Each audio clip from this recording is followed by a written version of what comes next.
There are a lot of people that like to get out there and say, I've had an experience and I'm somebody. What you find is there's other people who have had all those experiences and more. And they're gentle souls that a lot of times won't even answer your questions, won't even volunteer information unless you ask a question first. And what you find is the people that have really had the deep, deep experiences that are so profound that they're moving and they're full of knowledge generally don't need to stand up and proclaim, I'm somebody.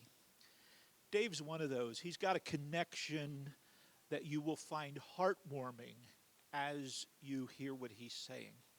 So Dave, I will let you fill in the details because I know that's part of your presentation. Big round for Dave.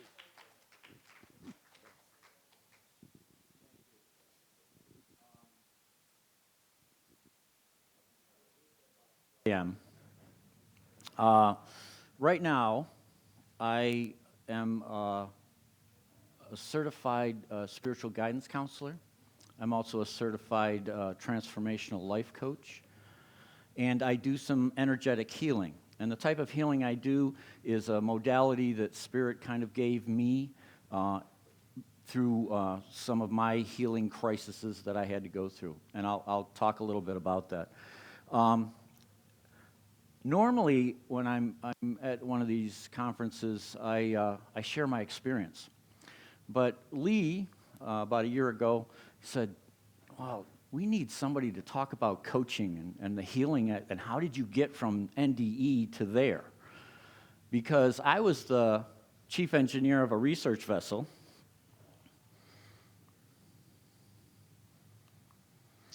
and we did underwater exploration. And it's really rewarding for me to be here because in my youth, I grew up just outside of Sedona. So in 1983, I was the chief engineer of this research vessel. I'd been an engineer in the Navy for many years, and then when I got out, I landed this job as an engineer and also a commercial diver. It was a dream job. I absolutely loved it. And in today's talk, I'm going to talk about my near-death experience that I had while I was serving on Aloha. And then I'm going to talk about how my experiences, one built upon the other, and it led me to wanting to help other experiencers. And so currently, in my coaching practice, about 85% of my clientele are experiencers. And they're trying to work on their integration issues. So we're going to talk about some of those integration issues and some of the challenges that they do. I also have led an experiencer group for over 11 years in Central New York. I no longer lead that group because I've moved to Virginia Beach. But I led that group, and also I still facilitate a retreat for experiencers in St. Louis in the springtime and a retreat for experiencers in Virginia Beach in the fall. And when I say experiencers, I mean all types of experiencers. I'm not limiting it to just near-death experiences. Because we found through these retreats that experiencers have, no matter what type of spiritually transformative experience you've had, you have the same after effects. So even the deep, profound near-death experience that I'll share mine, and someone who's had just an expression of love and unity are going to still go through the same after effects. It doesn't make a difference. So I, at my type, and we're going to have a workshop tomorrow to help people with facilitating that type of a group, an experiencer type of group. You don't have to be an experiencer to come to the workshop. It's just for folks that want to learn that. Now, those of you that are experiencers and are empathic are going to notice that I get out of breath very easily because I'm only working with one lung up here. So I'd like to take a moment and let's just breathe.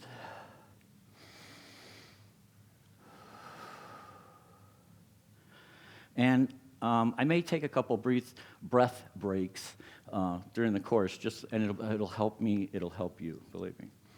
So in 1983, you'll see I have the man in the maze up there, and those of you from Arizona will recognize that, because the tribe that put that together actually came from Arizona here. And in 1983, I didn't realize I was a man in the maze. I grew up outside of Sedona when I'm in my youth, so I could appreciate the imagery there. That I was on a small craft that 2 miles off the California coast in a raging sea, 30-foot seas, and we had an accident. And I went into the water, and I faced my death. I actually drowned. And I want to go I'm not going to give you the full-blown near-death talk. I'm just going to kind of quickly go through my near-death experience so you can see how it affected me and led me to counseling experiencers. Once I drowned, I found myself in this absolute darkness. It was a void that was fertile. It was rich. I knew I wasn't alone. I also knew that there was some omnipresent intelligence that was present with me. And it felt like an incredibly smooth transition for me. Remember, I just died a violent death in raging 30-foot seas, and this was calm and supportive, and it just felt wonderful. And slowly, I started to see a light. And as I moved toward the light, it felt like I was being embraced in a warm blanket of love. And I was in awe, because in my life prior, I was an engineer. And I came from a very dysfunctional family. We didn't hug, we didn't express things like that. Actually, I was thrown from one family to the next, so I didn't even have a sense of family. And as I moved toward the light presented itself to me as millions upon millions fragments of light. And it was infinite. And I was in gaga awe, just watching this light, because the light moved, and it danced, and it swirled. It was like it was of one mind. And I kept getting closer and closer, and just feeling more and more loved. I still get choked up. But 3 fragments came out, and they greeted me. And they welcomed me home. And I was just overwhelmed with this sense of family that I suddenly realized I had. There were eventually a dozen of them. We went into the light, and we experienced the life review. Now, my soul family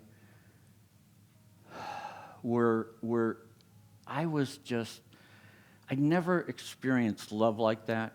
I never experienced, I know the camera battery, right? Hey, pay attention here. This is important. Okay. So I never felt love like that. I just never did. And I never knew a sense of family as deep as this family. They knew me better than I knew myself. They were a part of me. And I was an engineer, and my mother was an atheist, so I really didn't have a lot of exposure to a lot of different belief systems, other than that Native American system in Arizona, because I kind of got unofficially adopted by some grandmothers. But this family, this soul family, was rich for me. It was incredible. And we went deep into the light. So we were surrounded by these millions of fragments of light. And I realized that I had become one of the fragments. And my soul families were fragments. And we were all connected together. And within our own luminescence, you could see the totality of all of the light. And we started to re-experience my life. And especially since we're here at a consciousness conference, I want to talk a little bit about the expansiveness of the consciousness when we're outside of this physical form. In this life review, it felt like my consciousness split into multiple streams of consciousness. And I was able to experience my life not only from my perspective, but from everyone I'd ever interacted with in life, from their perspective. And I got to feel their emotions. And I was not a nice guy. I was a pretty brash young man. My philosophy before my experience was, you cut your swath through life and you survive. It's a pretty brutal philosophy, actually. But it served me well. It got me to be the chief engineer of that research vessel, which I was pretty proud of. But in this life review, the things that I thought were important in life, like becoming chief engineer, didn't have a lot of significance in the life review. What I saw that had a greater significance is when I would do something with loving intention, with no need for reward, and just be of service and help someone else. That created some of the biggest ripples. And when I would do something that was more hurtful, sometimes that created big ripples too, but not so rewarding, you could say. Well,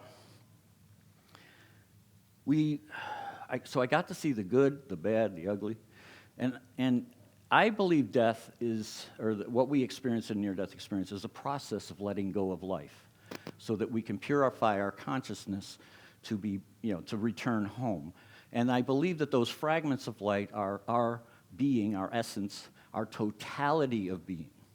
And when we're in this life, I believe that we bring some of that light with us, and that the percentage of light that we have with us expands and contracts with our needs in life and where we are spiritually. What I started to experience in my life review, though, showed me that there's a better way to move forward in life. My brash, brutal philosophy wasn't the easiest way to get the biggest results. So we got to a point in my life review where I had died. Only we kept going. It was a little disorienting for me because I didn't have any reference to this life.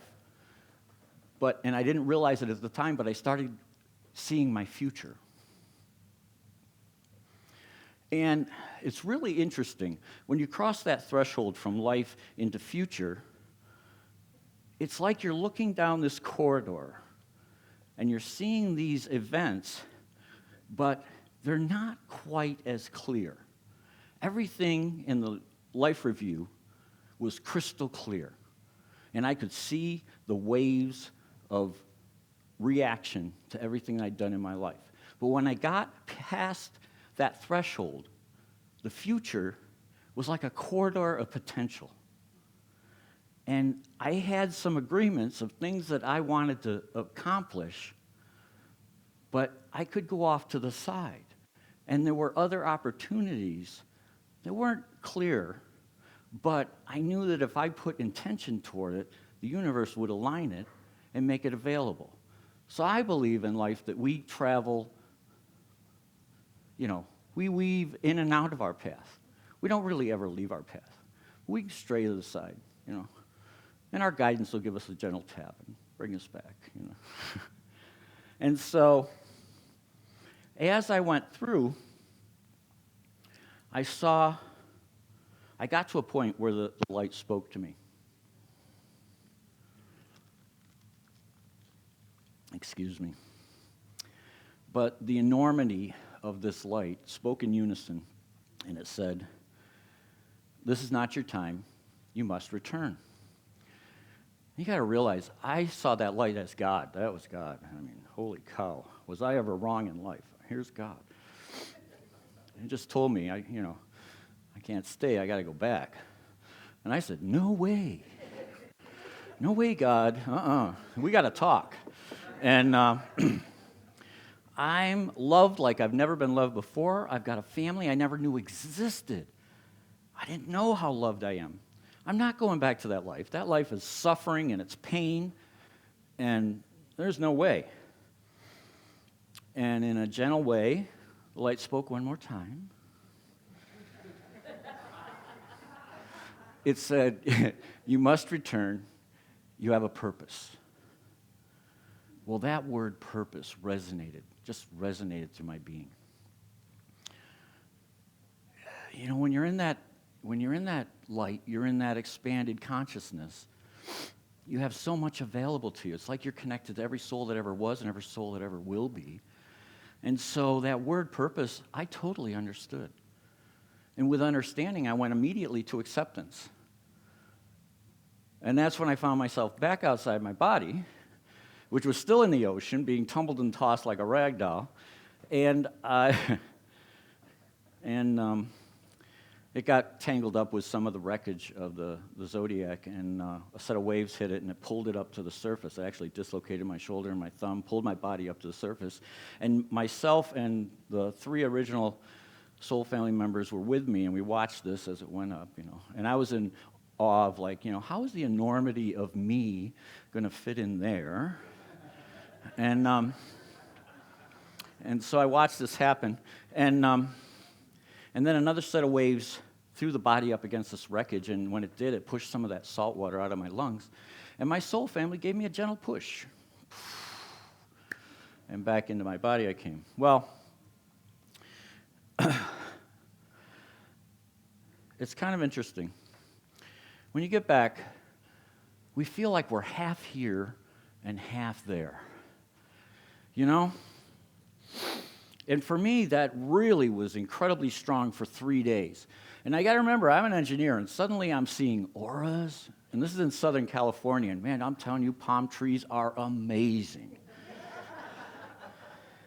And there were a lot of things. I can't get into the whole thing, but there were a lot of things that were just troubling me right off the get-go. One was okay, when I was in the light, that purpose was clear, simple, and efficient. And now I'm back in my body, and what was that darn purpose? Oh, man, purpose, purpose, purpose. What is this purpose, And, it just plagued me. So, and that love. What was that love? Holy cow, And this is back in '83, so we didn't have the internet resources and stuff like that. So every time we'd hit port, I'd run to the bookstore, and if I saw anything with love in the title, I bought it. It's in my library at home. Okay, I can tell you that. I guarantee it. And because I needed to understand this. What was this experience? And the problem I had at the time is I tried to share it with my first wife, and she had a very bad reaction. Very bad reaction, because it scared her. I didn't realize at the time that the time I was having the near-death experience, she was dreaming that I died. And I didn't know it at the time. So when she had her bad reaction, I said, whoa, I can't talk to her about this. I can't talk to my mates on the ship because back in the 80s, commercial diving and underwater exploration was incredibly dangerous. In fact, we couldn't even get insurance. And so we put each other's lives in each other's hands every day. So death was a taboo subject. So I felt the best thing for me was to get on with my life. Forget about this thing and try to... But the near-death experience doesn't let you do that. It doesn't let you do that. And I have to admit also, it scared me. It scared me. So I felt a little rejected, Fortunately, I was so busy, I didn't have time to be depressed, but I felt isolated. And I felt like I had to hide the experience. When my mates that were in that boat with me came to me, they said, Dave, you were gone 15 to, maybe 18 minutes. How? How did that happen? And I would just, I got good at hiding it. I said, well, Neptune spit me back, I would just cover up for it. And once I got back, and I had to figure out how to deal with this, I had to figure out what could I live with. Because the enormity of the God, soul family, the love, that was really too much for me to deal with on my own. So I put it in a little box in my mind, wrapped it up with duct tape. Divers love duct tape. And put a big old sign on it that said, do not touch, and shoved it as far back in my mind as I possibly could to just, with a big old sign that said, do not touch. And then, but, like I said, these experiences don't leave you alone. I received some gifts. I suddenly was getting these downloads of information, of things that I didn't know where it came from. It wasn't anything I studied in school, it wasn't anything that I had learned, it wasn't anything I'd experienced in life. Where did this information come from, and is it something that is viable? So, like a good engineer, I would test it. Test. I tested it all the time because I didn't rely on it at first. But over time, Spirit wore me down. I began to realize this stuff is really reliable. And so I started, and then you begin to rely on it, And it was a slow transition for me. It took years. And I didn't share my experience with another soul for 11 years. Talk about isolation, right? And during that 11 years, I had this incredible urge, overwhelming drive. I needed to be of service. I needed to be of service. And I didn't feel like living my life 9 months out of the year out to sea, 500 miles off the coast, and we didn't have the type of satellite technology we have today to be able to receive, internet and things like that. That was a far-gone dream. So I felt like I needed to do something more. So I quit my life at sea. I became the manager and assistant director of dialysis services at St. Joseph's Hospital in Syracuse, New York. Wow. Quite a transition from ship's engineer, commercial diver, to healthcare. And I did a very short period of time. You could say there was some divine guidance that kind of led me there. But while I was doing that, I had a second experience. And it was a near-death-like experience where I went back into the light. It actually happened in Sedona. So I was back there with some friends on a spiritual retreat. And I went back into the light. I re-experienced my near-death experience. Only I re-experienced my near-death experience for 3 days.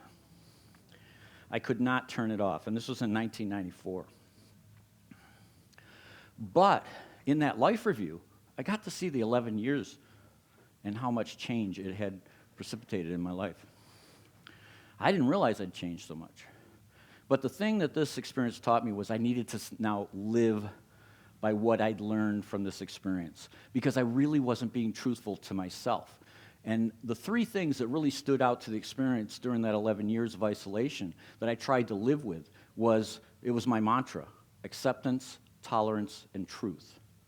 Acceptance of myself, because in that life review, boy, you get a bird's eye view of you. Tolerance of everyone in your life and the situations in your life. and then truth. We all recognize, as an engineer, I saw truth as factual, black and white. But then all of a sudden, after this experience, I had this multicolored impression of truth. That we can all experience the same experience, but each and every one of us is going to come out with a separate truth that's our truth, and we'll recognize that truth from our heart, not so much from our mind. So I didn't realize I had started listening to my heart a lot more and creating a convergence between heart and mind. And I didn't realize that during that 11 years, just by working with acceptance, tolerance, and truth. So I started doing some things. I called it my quiet ministry because I didn't feel like I had to go out. Again, I had hid this experience for 11 years. But after the second experience, I was very fortunate. I ended up in a spiritual community where there were other really well-known experiencers. Tom Sawyer became my mentor. And those of you that know NDE research, he was part of Ken Ring's initial research group, study group. And Margaret Keene. And she taught me that everything I experienced was normal. OMG. Wow. And she taught me, so having a mentor was suddenly like a new world for me. So, moving along here. My spirit communication developed during this time. After that second experience, I could hear spirit. It wasn't so much just downloads anymore. Now I was getting direct communication, And once in a while, I'd have a little medium type of interaction. So just a little bit more to freak out my engineering self, The universe just, they treated me gently, though. They treated me gently. And I had to be thankful for that. But in the life review, I saw that I was going to have cancer. Now, I didn't know, and remember I told you it wasn't as clear, and it was like a pathway of potential.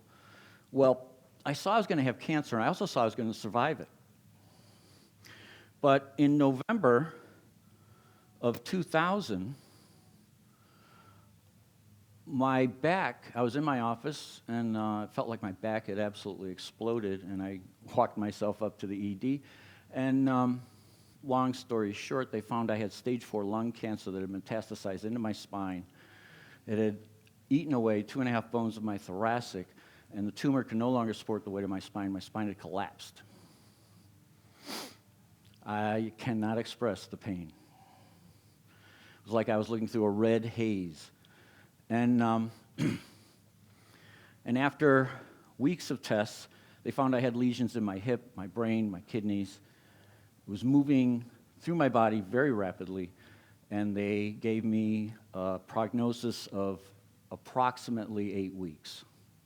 They told me to go home, get my affairs in order, gave me a pint of morphine, a jar of Percocet, and said, make yourself as comfortable as possible.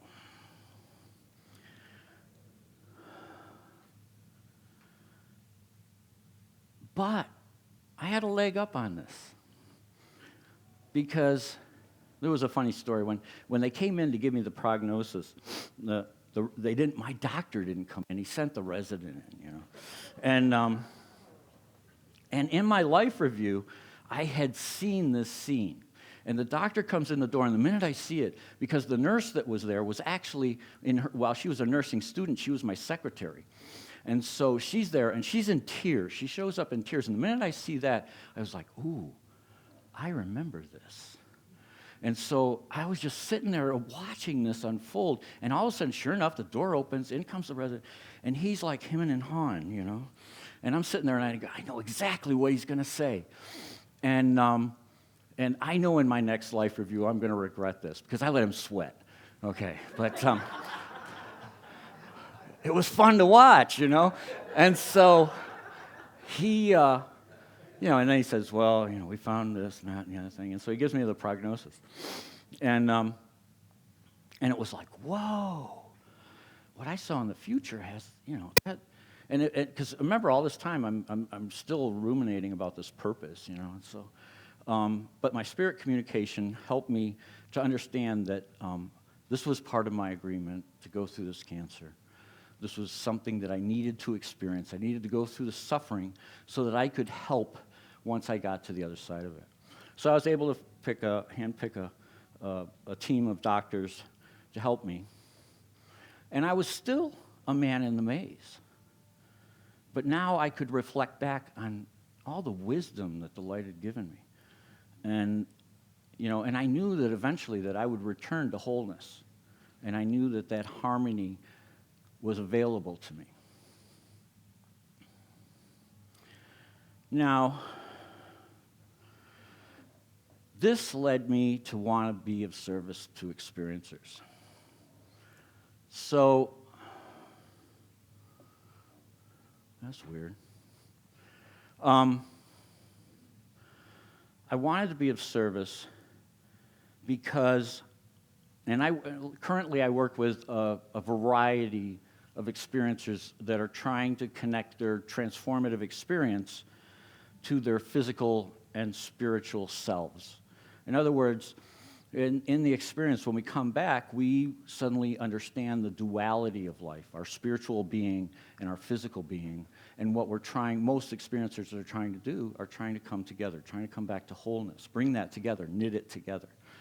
And so in the retreat in St. Louis, about 12 years ago, the first one, a bunch of us experiencers decided to do a little research project with experiencers to experiencers. Not researchers on experiencers, just experiencers to experiencers. Because we were curious about what were the challenges that experiencers face. And so, and we actually, the study was published in IANDS in their peer-reviewed magazine.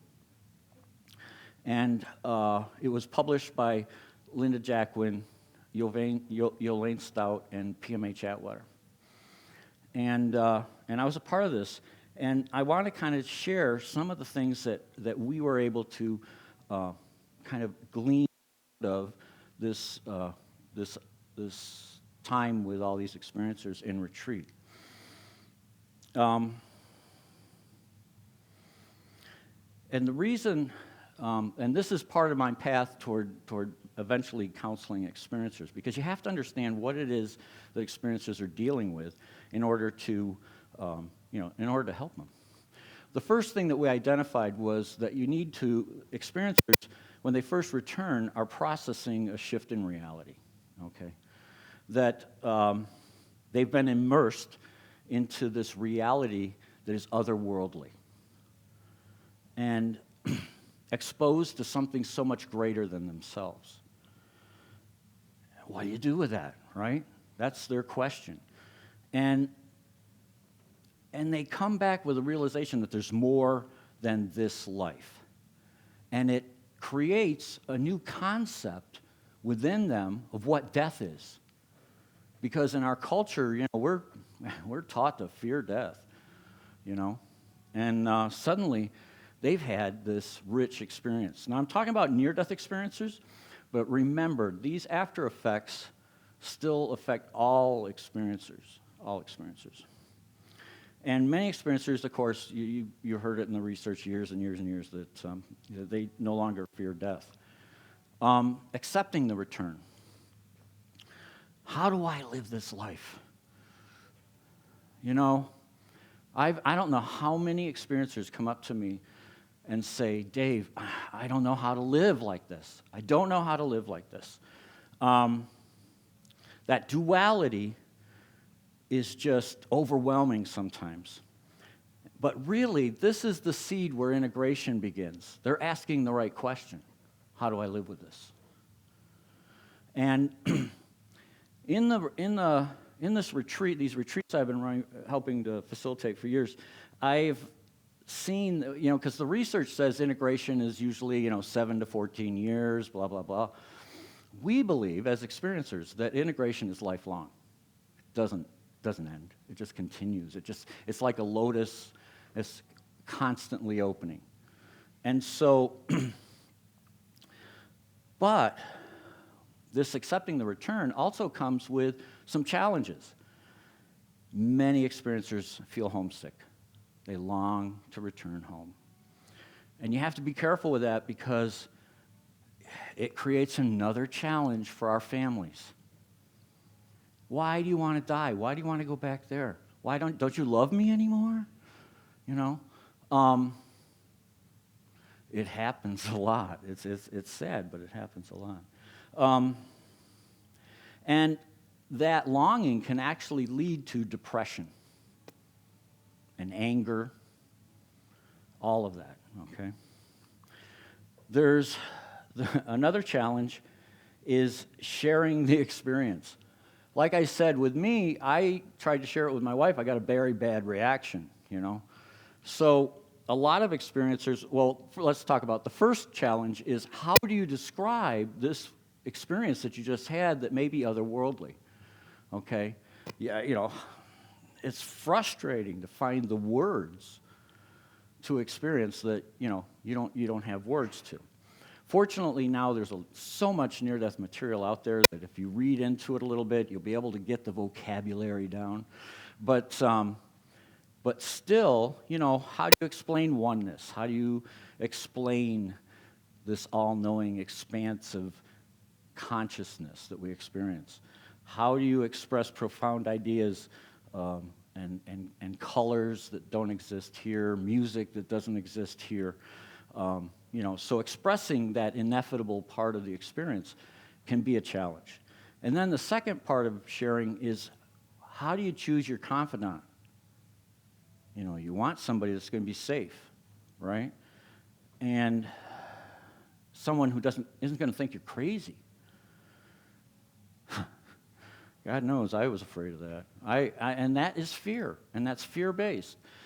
It's you know, and we bring it on ourselves that we fear that someone is going to judge us because we've had this crazy experience or this weird thing that happened to us.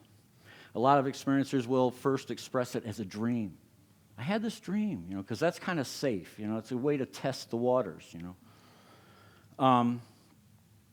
But that fear can cause experiencers to repress it and not share it. And that is not really healthy. It's not healthy to repress the experience.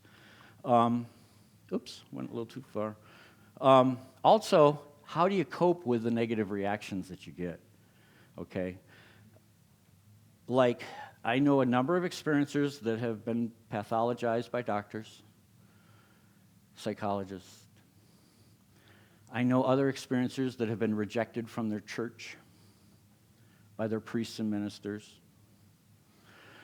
Experiencers that their family just doesn't want to hear the story anymore. I'm tired of hearing that story. Let's get on with your life, you know. And being minimalized, especially with children. Childhood experiencers get minimized almost all the time. They're told, "Oh, honey, that was just a dream or a hallucination," or you know, just don't put any credence into that. And they have to, and they are forced to. A lot of childhood experiencers are forced to repress it. And again, it leads to more fear, more isolation. So there's another element that I don't normally talk a lot about, but because we're talking about experiencers and the challenges, sometimes people will, I call it hijacking an experiencer. And what they do is, you know, the experiencer comes back, he's confused, he's trying to express this for the first time, to share an experience. And somebody will say, "Oh, I know what you had. This is what you had. You need to go here. You need to do this." And suddenly, it's no longer the experiencer's path. His experience has been hijacked by this person, and they do it with loving intention. They have no malice attached, but it misleads the experiencer, who needs to really find out what the experience is by exploring it within himself. And he needs a supportive, mentoring type of environment in order to really do that. So another challenge is the integrating of spiritual values with earthly expectations. What does that mean? Well, experiences are changed by the experience. And they're compelled to align what they've learned with this life.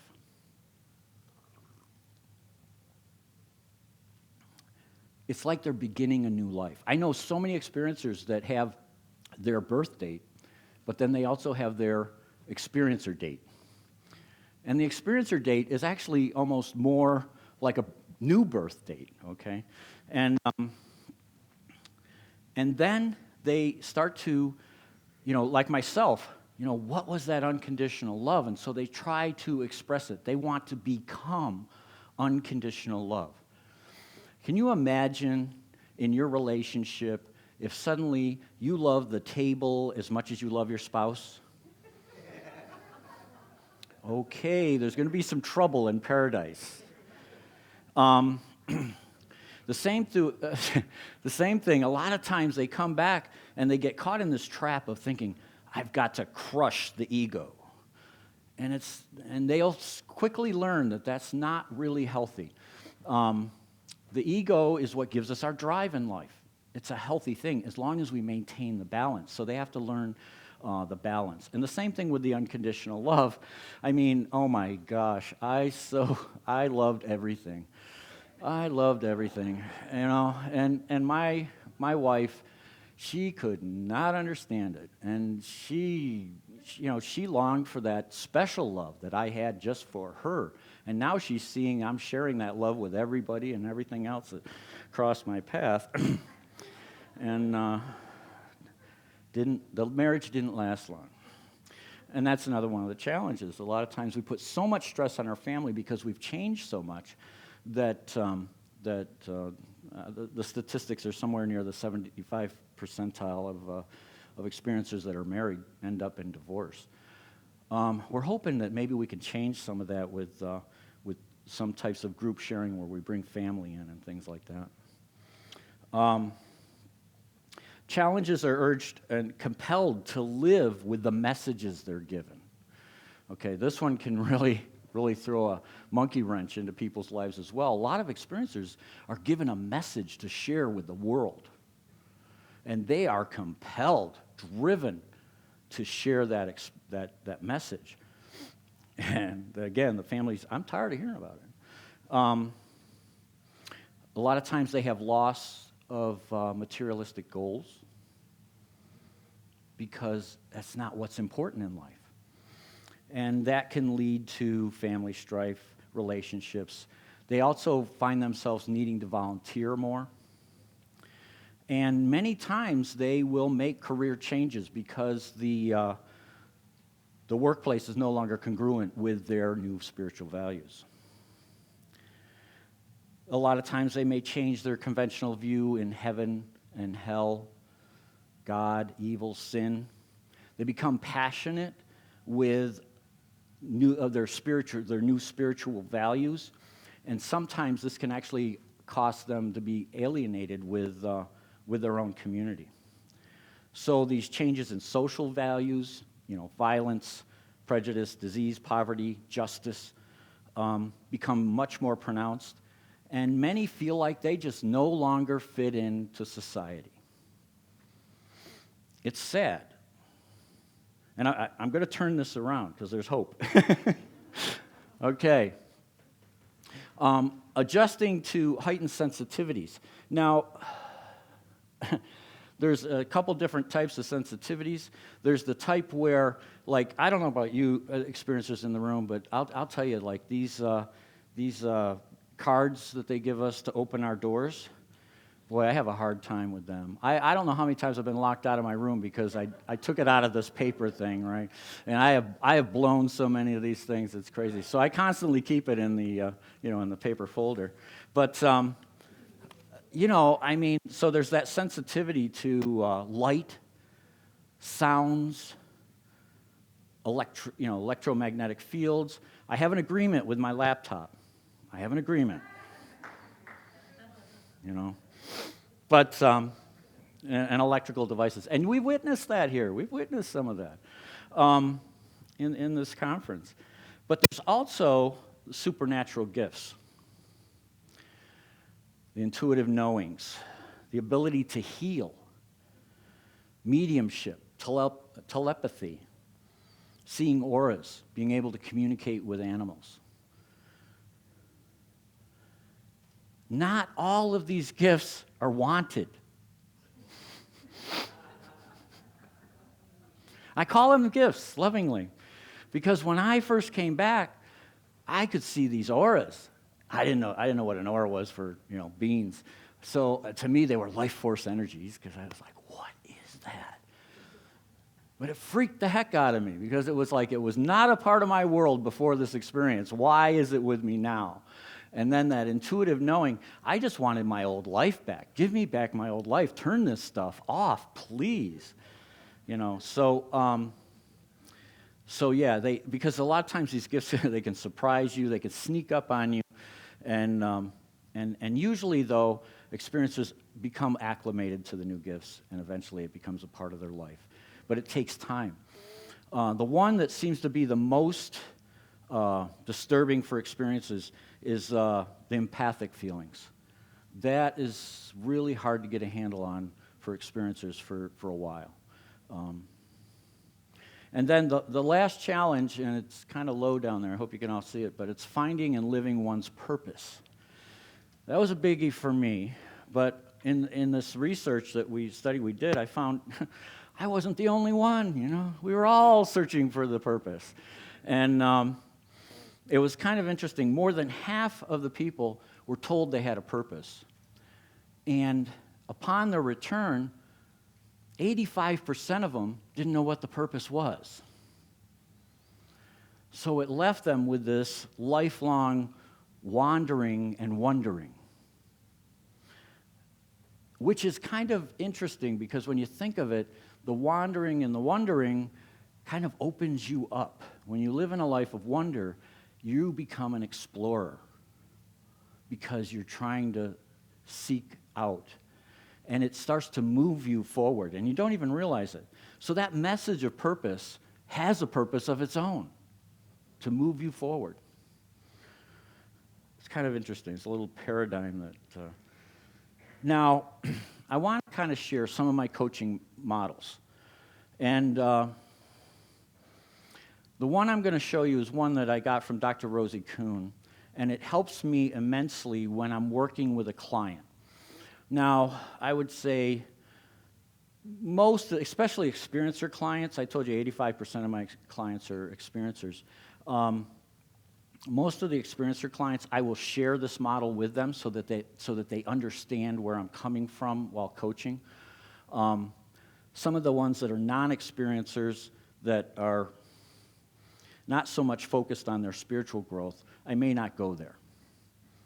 But this model is for really for experiencers and people that are on a spiritual path especially. So what I want to share is these domains of awareness. We all go in and out of different levels of awareness. And the first one we're going to recognize, experiencers are going to recognize, is the domain of universal oneness. Okay, we can't live here. We can only glimpse it now and then.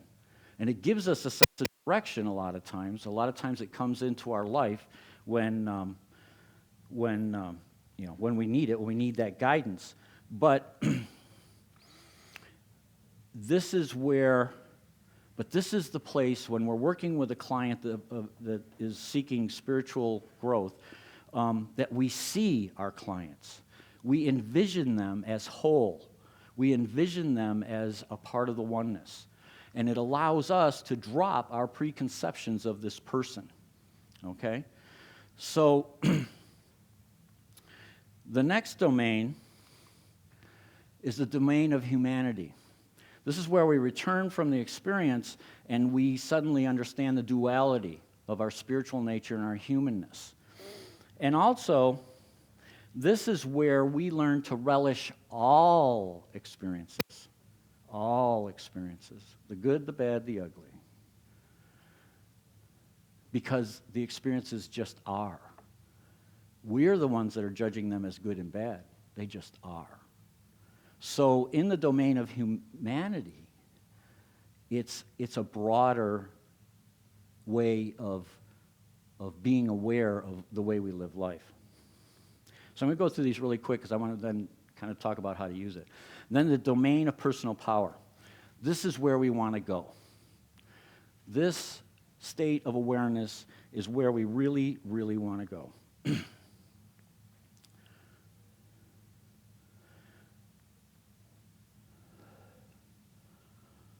This is where we make our choices. This is where we, what do you want to feel? What's that quality of experience that you want to experience? This is where we form our belief systems, is in this domain of personal power, okay? And this is also where we choose to be disempowered, because this is where all choice, we have to be, when we're in this level of awareness, we have to be aware of what we choose to choose. This is where we live, the domain of circumstance. Okay? This is where we, most of the time, spend our awareness, because stuff is happening around us, and we get caught up in it. It's when we can rise above in the domain of personal power that we can make clear and empowering type of choices. But when when our awareness is caught up in the circumstances, that's where problems lead to more problems, lead to more problems. We don't really make the solutions. We don't achieve the solutions that we want when we get caught up in the domain of circumstance. So, the job of coaches are to help, and I stress help, experiencers or seekers to slowly develop their new worldview. You have to think of it this way. As a coach or as a mentor, you are just a travel agent, and you're helping the experiencer get to their destination. How do we do that? The first way is inquiry. Ask questions. Ask questions that deepen and expand the experiencer's personal reality. Questions like, what do you want? And I'm not talking about, I want money for a new Maserati. That would be nice. But and experiencers especially will understand this question, because they're seeking inner peace. They're seeking unity and oneness. And, I could almost give you the list that I get almost all the time when I'm working with an experiencer. But you need to sometimes drill down to it, because a lot of times they don't realize, because they're living in that domain of circumstance, it's hard for them to step back and become the observer and be in that personal power awareness to be able to see what they really want. So you have to help them to see what it is that they really want. So you have to drill down into because okay, so they want the Maserati. So then you ask, well, then how does that make you feel when you have the Maserati? What's that going to feel like? And lead them through it so that they understand, well, then you want this. Is it that you want that instead of the Maserati? So you have to kind of work with them to really drill down into their essential wants and needs, and then ask them, well, what's the opposite? What's stopping you from achieving it? What's the obstacle? What's challenging you? We just talked about all those challenges, and if we're aware of them, we can have some solutions. Or at least help them to explore the solutions. Because again, we're not giving it to them, we're helping them to develop this new worldview. And then, what needs to shift? What's going to help you to achieve? What if something in you could shift toward this your goals, your wants, what would it be? And what are you willing to practice to achieve it? Now, as a coach, we act as a thinking partner. We help them to explore the experience and the after effects so that they can discover what is limiting them, so that they can find much more desired actions and results. So like I said earlier, we see everyone as whole. When you sit down with an experiencer, you put aside all your preconceptions and you visualize this person as being whole and complete and in their true essence. And then it's another thing I like to do is help them establish new ideals. When I say ideals, it's kind of like a goal, but like, all right, like when I came back, I wanted to be unconditional love. I wanted to exude that. And Margaret Keene, the person that was one of my mentors, when you were in her presence, you felt loved. She didn't have to say a word. You just felt loved. And that's what I want. I wanted that. But that's an ideal, because you're not going to be there right away. That's a goal to strive for, and it's bigger than you. So ideals are goals that are bigger than you. Help them to establish an ideal that they can strive for. Push them out of their comfort zone. You know that you've seen the experiencers that are in the shell. Like my wife she started teaching a few years ago. She was asked to go teach psychic development in Tokyo. And first time she went there, she was incredibly afraid to leave the condo because the big city, she was very intimidated. And so I said, well, gee, why don't you just go out the front door of the condo, go down to the end of the block, you'll still see the condo, and just look around. You know, push your limits a little bit. She did, and the next time I talked to her, she had a subway ticket. She was like, she had the subway map. She knew her way around town. And I could barely get in touch with her after that. But you need to push yourself out of that comfort zone sometimes in order to be able to move. And I put accountability down there. I'm a firm believer in coaching that there's a relationship. When you're working with someone, there's a relationship there. You have to honor that relationship.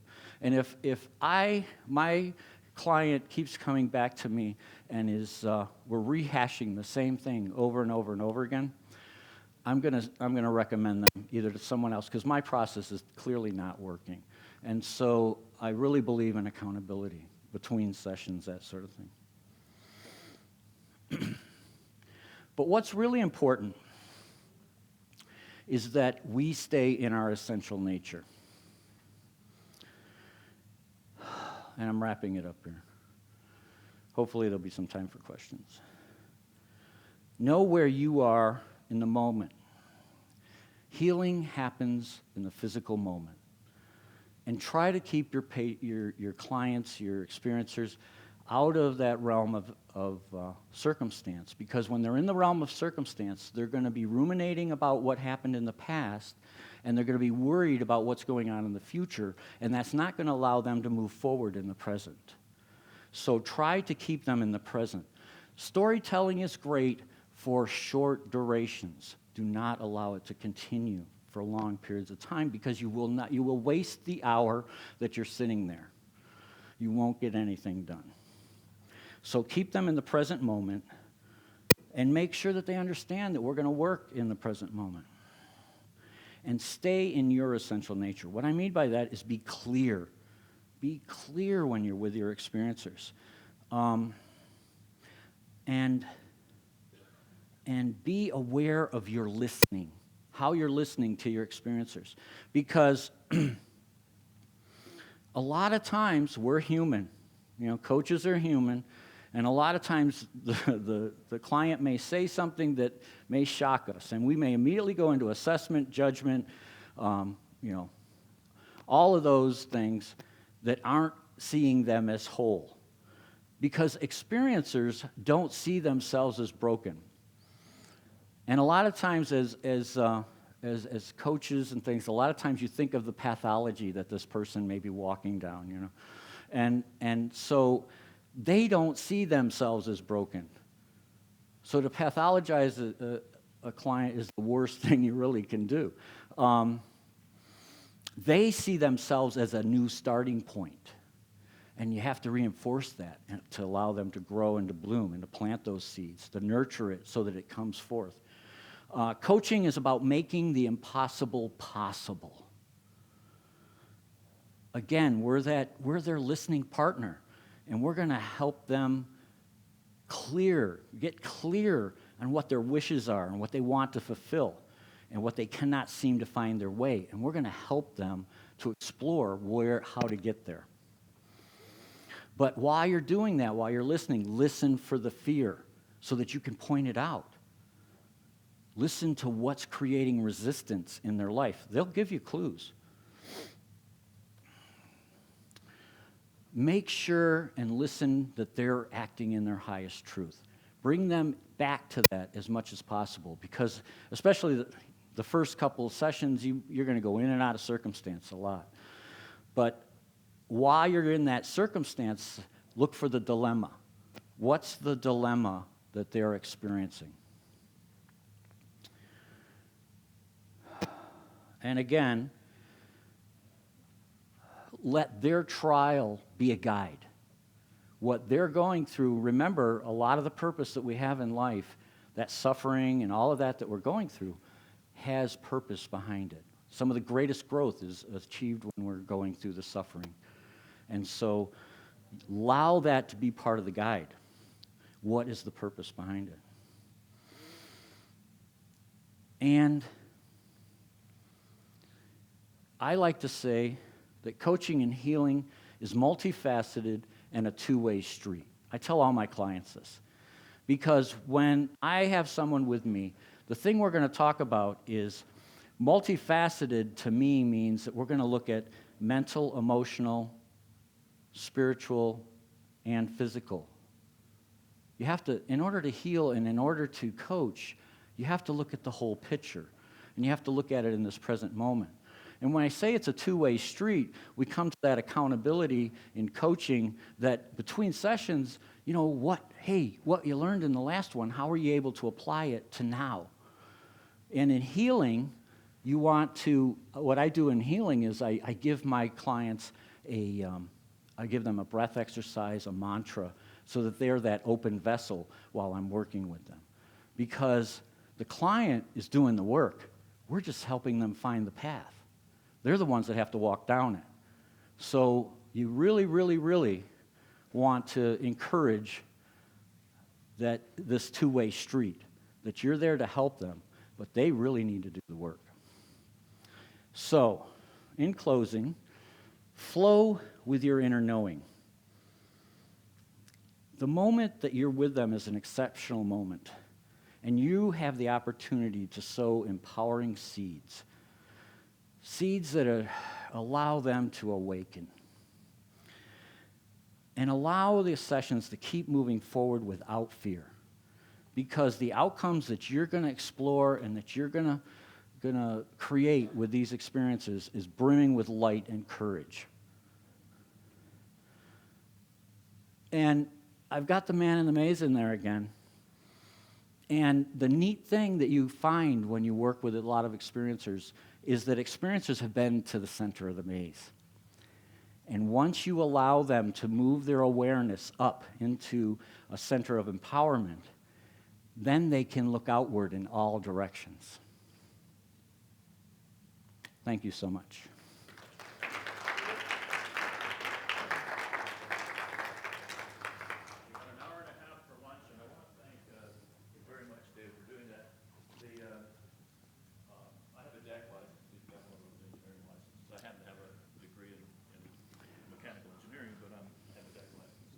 And so you have an hour and a half for lunch.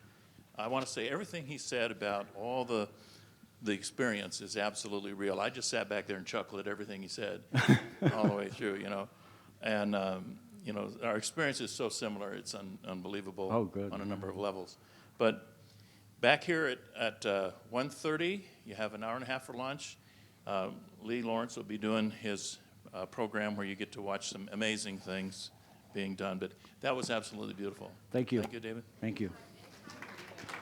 If you have Q&A, you're going to have to talk to him now. It is lunchtime. You can stay and talk to him if you Yeah, want to. yeah, and